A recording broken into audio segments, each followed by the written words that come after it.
Everyone called her the charity case, laughed at her shoes, taped a price tag to her chair. What none of them knew, her father was 11 hours into a flight home.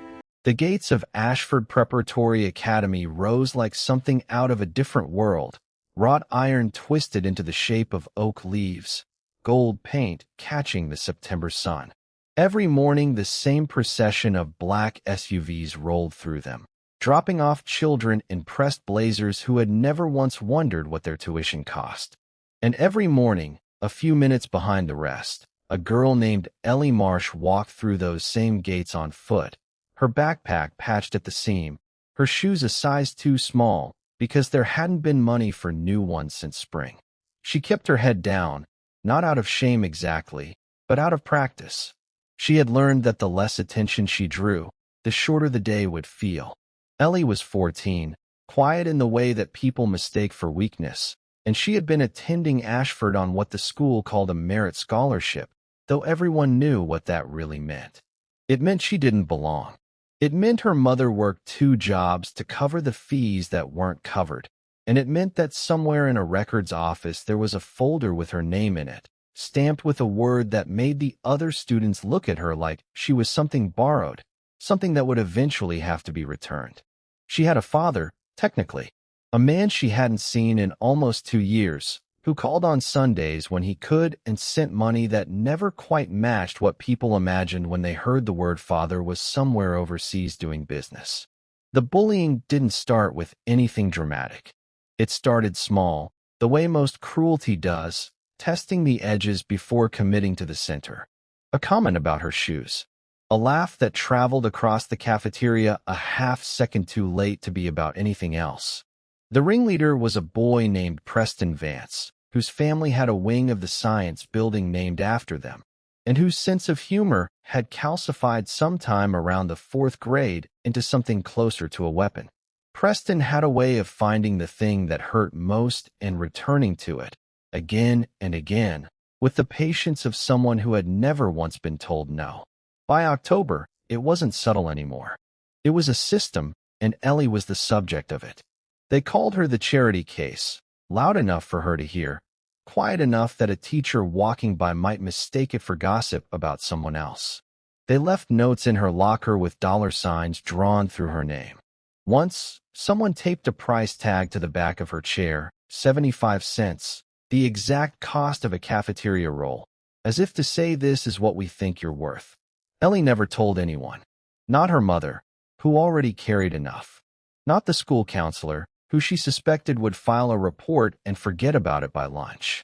She absorbed it the way she'd learned to absorb most things, quietly, and she kept walking through those gold gates every single morning like nothing at all had happened the day before. Her mother, Carol, worked mornings at a diner off Route 9 and evenings cleaning offices downtown, and she had raised Ellie almost entirely alone since her husband, David, had taken a job that kept him overseas for months at a stretch. Carol didn't talk much about what David actually did. Consulting, she'd say, when people asked, and leave it there, because the truth was complicated in ways she didn't fully understand herself.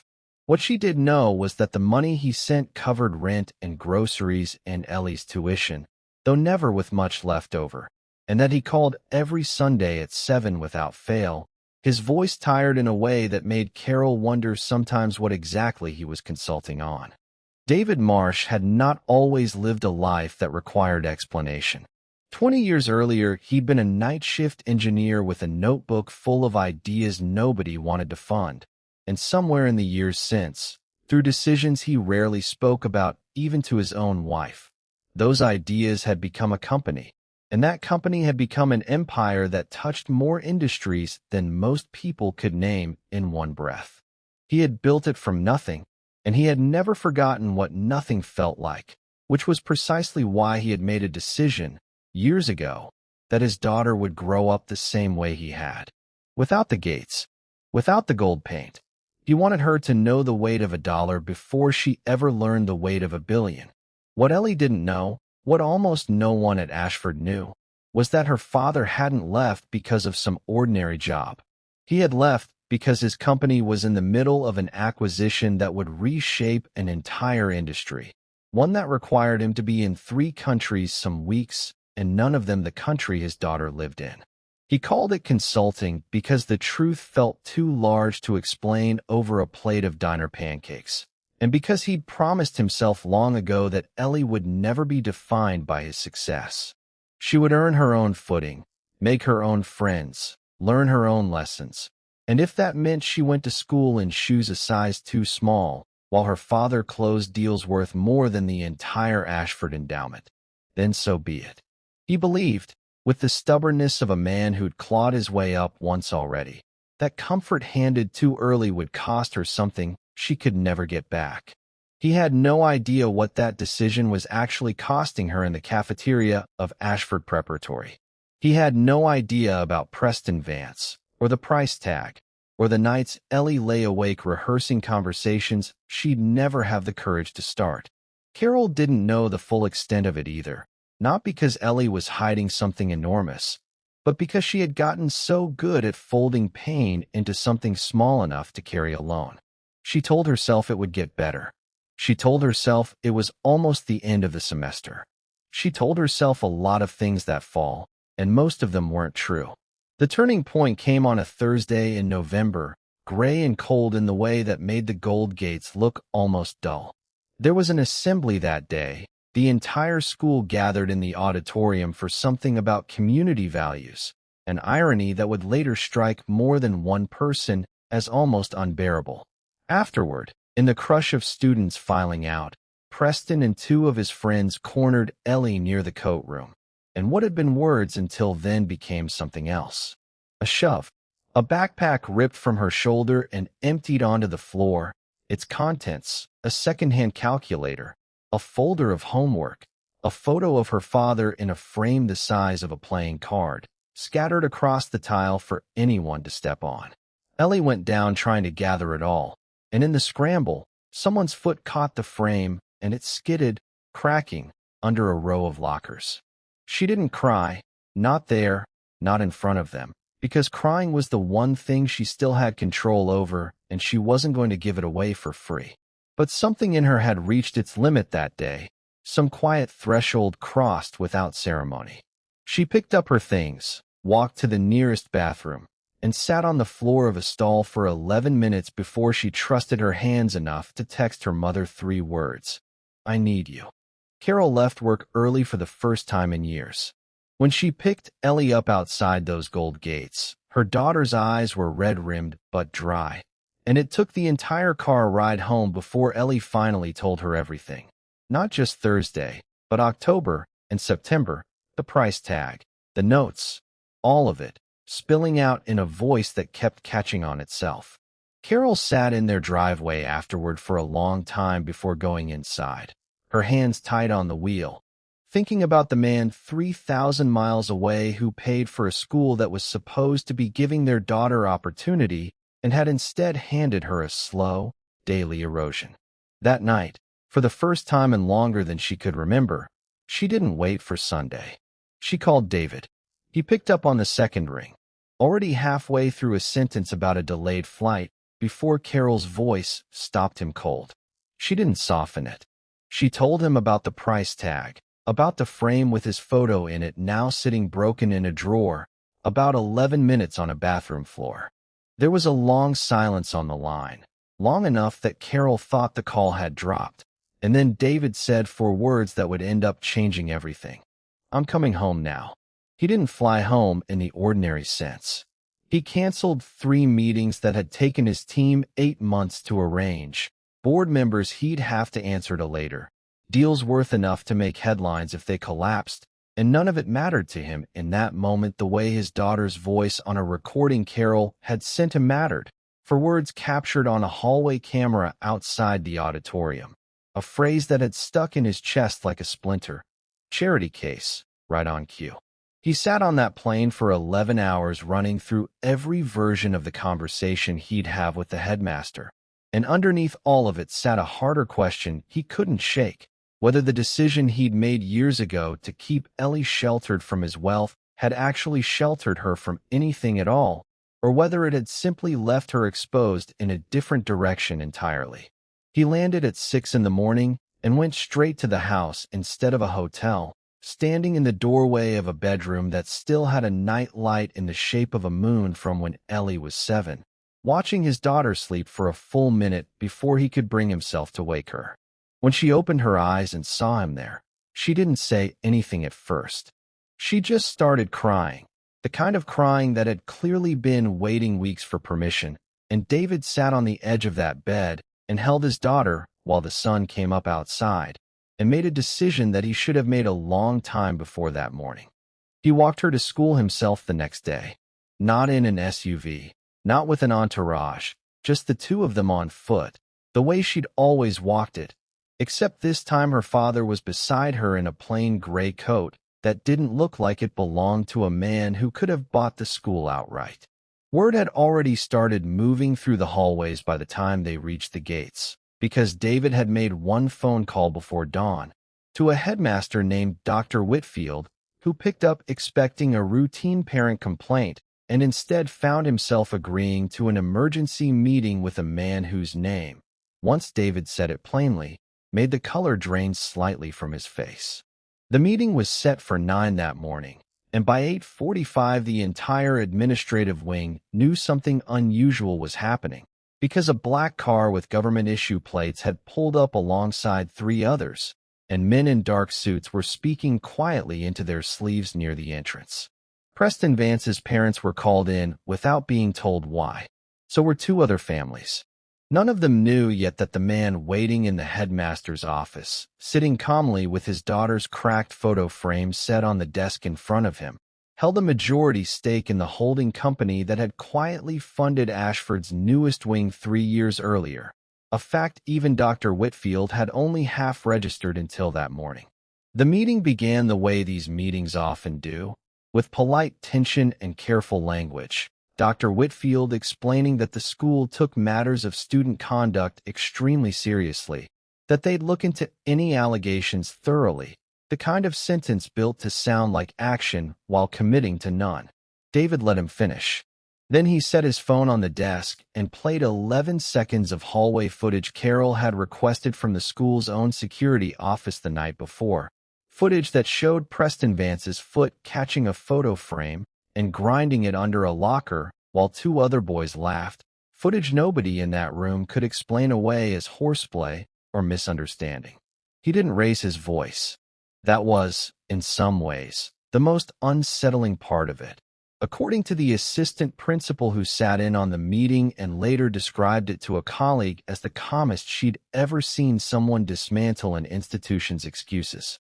David simply asked one question, directed at Dr. Whitfield, about how long the school had known, and watched the headmaster's face answer it before his mouth could catch up.